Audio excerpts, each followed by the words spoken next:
Au Mali, une délégation russe conduite par le vice-ministre de la Défense a été reçue mardi 4 mars par le président de la transition, le général Assimi Goïta. Selon la présidence du Mali, cette visite s'inscrit dans le cadre de l'évaluation de la coopération en matière de sécurité entre les deux pays.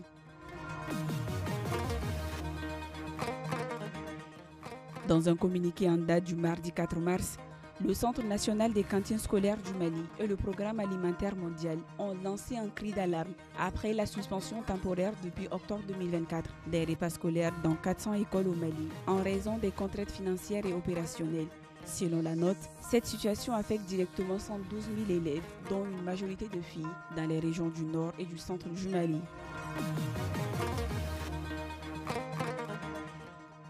L'ancien Premier ministre Moussa Mara a été longuement attendu mercredi 5 mars par la Chambre d'instruction de la Cour suprême en qualité de témoin, notamment dans l'affaire de l'acquisition en 2014 de l'avion présidentiel.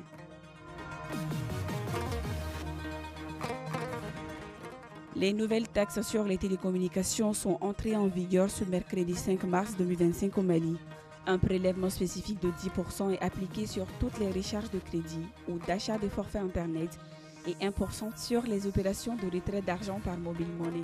Selon les gouvernements, ces prélèvements seront réservés aux fonds de profit de soutien aux projets d'infrastructure de base et de développement social. En vue d'accroître les capacités de stockage de la Société nationale burkinabé d'hydrocarbures, le Conseil des ministres du mercredi 5 mars 2025 a donné son accord pour l'acquisition d'un dépôt d'hydrocarbures à Tema au Ghana. Le coût global de l'opération de rachat est d'environ 42 milliards de francs CFA.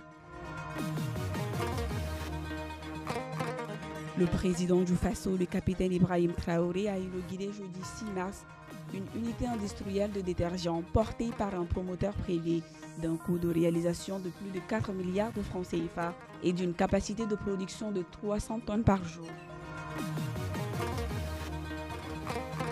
Du 24 février au 6 mars 2025, la force unifiée de l'Alliance des États du Sahel a effectué une opération de grande envergure dans la zone des 3 frontières, dénommée Yereko 2.